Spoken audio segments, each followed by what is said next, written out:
आप सभी का स्वागत है हमारे चैनल जीएस पीके रिसर्च सेंटर में। ठीक है, अब यहाँ देखिए, आज हम बताने जा रहे हैं क्लास 10 के मैथ चैप्टर 1 के बारे में।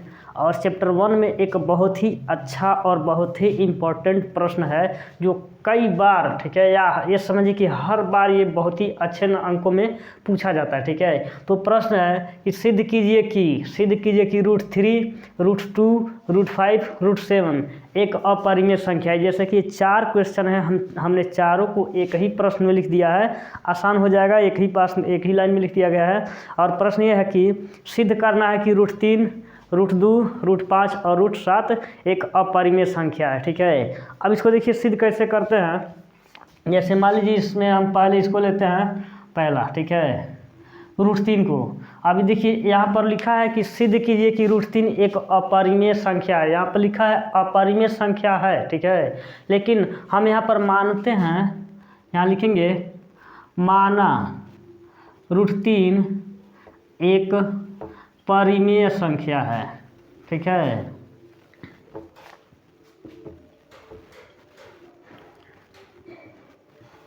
ठीक है ना।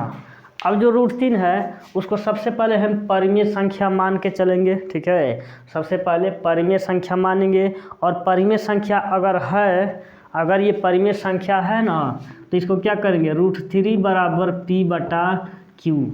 परिमेय संख्या का परिभाषा यही होता है कि जिन संख्याओं को P/Q के रूप में लिखा जा सके उसे ही परिमेय संख्या कहते हैं। अब √3 को अगर हम परिमेय संख्या माने हैं तो √3 बराबर P/Q होगा। क्योंकि हम माने हैं कि √3 एक परिमेय संख्या है। ठीक है, अब देखिए ये P/Q क्या है, इसके बारे में समझते हैं पहले। ठीक है ना, अब देखिए कोई पूछ रहे इसमें कि P/Q क्या है, आप क्या जवाब देंगे। ठीक है ना, तो इसको समझिए, P/Q को हम मान के लिखें कि माना, या ऐसे लिखा जा सकता है P/Q एक सह अभाज्य संख्या है। यहाँ पर आगे लिख देते हैं, इसका कारण भी लिखना पड़ता है। ठीक है, PQ सह अभाज्य संख्या है, सह अभाज्य संख्या है। ठीक है ना, अब देखिए PQ को सह अभाज्य संख्या माना गया है। अब ये सह अभाज्य संख्या क्या होता है इसको समझिए।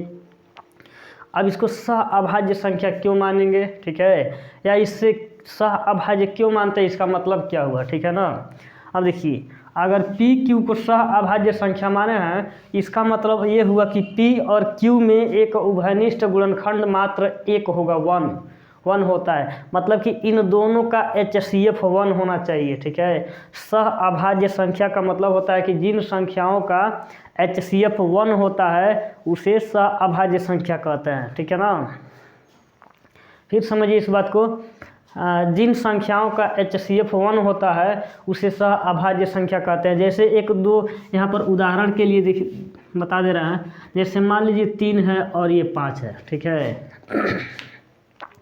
3 और 5 है, यह एक सह अभाज्य संख्या है। ठीक है, तो सह अभाज्य संख्या है मतलब क्या हुआ कि इन दोनों का अगर हम HCF ज्ञात करें, यहाँ से HCF ज्ञात करें तो 3 कन्न 3 घटाएंगे 2 बचेगा, फिर 2 से इसमें भाग देते हैं। ठीक है, 2 का पहाड़ा एक बार, फिर से 1 बचेगा, घटाएंगे तो फिर 1 से इस 2 में भाग देंगे। ठीक है, 1 दूना 2।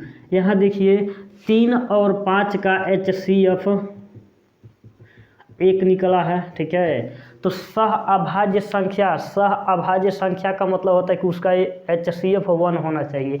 चाहे कितना हो भी बड़ा सह अभाज्य संख्या हो, चाहे कितना हो भी ज़्यादा हो सह अभाज्य संख्या, उन सब का HCF हमेशा 1 ही होता है। ठीक है, इसलिए हम इसे सह अभाज्य संख्या माने हैं। ठीक है, अब देखिए इसके बाद क्या करेंगे, यहाँ लिखेंगे दोनों पक्षों का वर्ग करने पर, यहाँ लिख देते हैं दोनों पक्षों का वर्ग करने पर। अब देखिए यहाँ पर दोनों पक्षों का हम वर्ग कर देते हैं तो क्या हो जाएगा, √3 का स्क्वायर बराबर P/Q का स्क्वायर हो जाएगा। ठीक है ना, यहाँ देखिए अब √3 का स्क्वायर करेंगे तो 3 हो जाएगा, इधर से हो जाएगा P का स्क्वायर बटा में क्यू का स्क्वायर। ठीक है, अब यहाँ देखिए p बराबर क्या हो जाएगा, p का स्क्वायर बराबर हो जाएगा 3q का स्क्वायर। ये हो जाएगा समीकरण नंबर 1। ठीक है, इसे हम मान लेते हैं समीकरण नंबर 1। ठीक है, अब यहाँ पर देखिए इसके क्या करते हैं, इसे पक्षांतर कर दिए हैं, क्यू स्क्वायर गुणे में हो जाएगा 3, तो पी स्क्वायर बराबर 3 इंटू क्यू स्क्वायर हो जाएगा, समीकरण नंबर 1 हो जाएगा। ठीक है, इसके बाद से समझिए क्या करता है। अब यहाँ एक बार समझ लीजिए ध्यान से। ठीक है, ऐसे देखिए,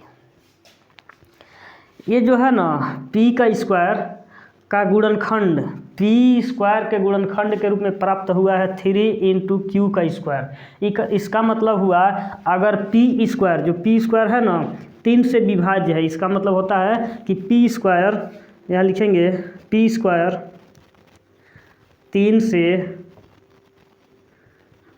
विभाज्य है, अतः पी भी 3 से विभाज्य होगा। ठीक है, अब बताइए इसको समझिए फिर से। अगर पी स्क्वायर बराबर 3 इंटू क्यू स्क्वायर आया है, ठीक है, मतलब कि पी स्क्वायर का गुणनखंड के रूप में प्राप्त हुआ है क्यू 3 गुणा में क्यू का स्क्वायर, मतलब कि पी स्क्वायर जो है ना वो 3 से विभाज्य है यहाँ पर। ठीक है, अगर पी स्क्वायर 3 से विभाज्य है तो पी, ये लिखा है पी भी 3 से विभाज्य होगा। ठीक है, अगर पी स्क्वायर 3 से विभाज्य है तो जो पी है केवल पी वो भी 3 से विभाज्य होगा। ठीक है, अब इसके आगे देखिए क्या करते हैं, पुनः देखिए यहाँ पर लिखेंगे पुनः माना p बराबर 3m। ठीक है, यहाँ देखिए ये जो p है ना ये वाला, इसी p को लिया गया है p बराबर, और इसी 3 को लिया गया है। बस यहाँ q के जगह पे दूसरा कोई भी अक्षर लिख सकता है, m n o x y z कुछ भी लिखा जा सकता है। बस ये p और q नहीं होना चाहिए, क्योंकि p और q इसमें ऑलरेडी लिया जा चुका है पहले। ठीक है, उसे छोड़ करके कोई भी दूसरा अंक ले सकते हैं, दूसरा अक्षर ले सकता है। पुनः क्या करेंगे, इन दोनों पक्षों का वर्ग करेंगे। यहाँ लिखते हैं कि वर्ग करने पर। ठीक है, अब इन दोनों का वर्ग फिर से करेंगे तो क्या हो जाएगा, देखिए दोनों का वर्ग करेंगे ना तो हो जाएगा p का स्क्वायर बराबर, यहाँ देखिए 3m का स्क्वायर। ठीक है ना, तो ये हो जाएगा, यहाँ लिख रहे हैं जगह कम है, p स्क्वायर बराबर 9m का स्क्वायर, इसे मान लीजिए समीकरण नंबर 2। ठीक है, हाई हो गया p का स्क्वायर और 3 का स्क्वायर 9 हो गया, m का स्क्वायर m स्क्वायर हो गया। ठीक है, इसके बाद से क्या करते हैं, अब यहाँ समीकरण 1 में देखिए, समीकरण 1 में p स्क्वायर बराबर 3q का स्क्वायर लिखा गया है, और समीकरण 2 में p स्क्वायर बराबर 9m का स्क्वायर लिखा गया है। ठीक है ना, अब यहाँ क्या करेंगे, जो समीकरण 1 में p स्क्वायर का मान है ना, समीकरण 1 में जो p स्क्वायर का मान है 3q का स्क्वायर, इस 3q को p के जगह पे यहाँ पर रख लेंगे। ठीक है, यहाँ पर लिख रहे हैं देखिए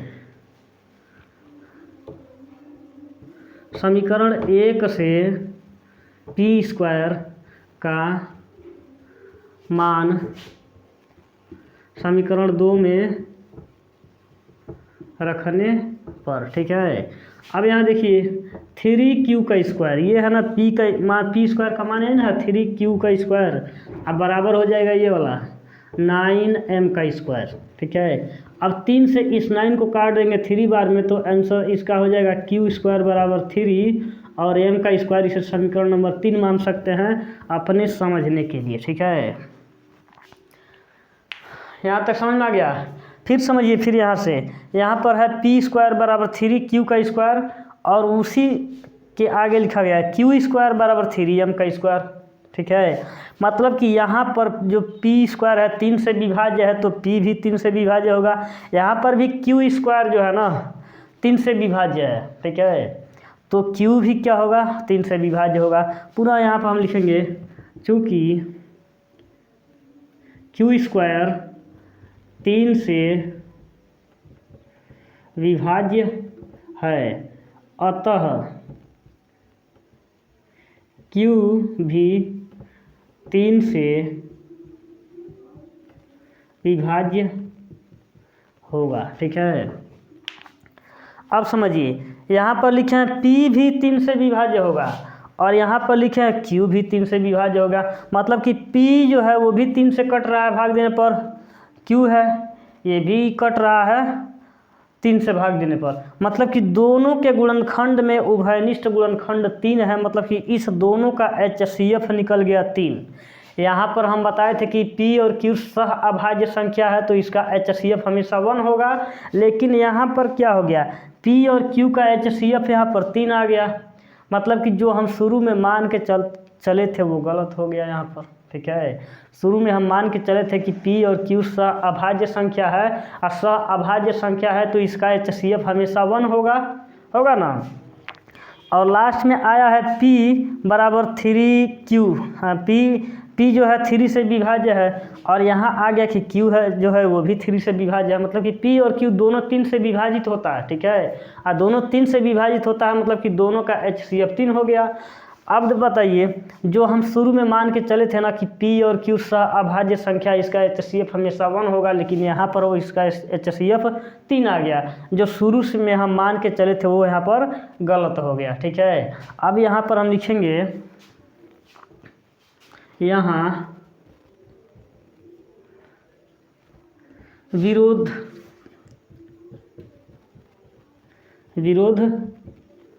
प्रकट हो रहा है। मतलब कि जो हम शुरू में मान के चले थे ना उसके सीधे यहाँ पर उल्टा हो गया है। ठीक है, हम मान के चले थे कि यह एक सह अभाज्य संख्या है, इसका HCF 1 होगा, लेकिन PQ का HCF तो यहाँ पर 3 निकल गया। ठीक है, तो जो हम मान के चले थे उसका विरोध हुआ है। अब यहाँ पर लिख सकते हैं, अतः √3 एक अपरिमेय संख्या है। ठीक है ना, यहाँ पर हमारा सिद्ध हो गया कि √3 एक अपरिमेय संख्या है। ठीक है, अब बताइए फिर से एक बार, चलिए ठीक है, समझ में आ गया तो।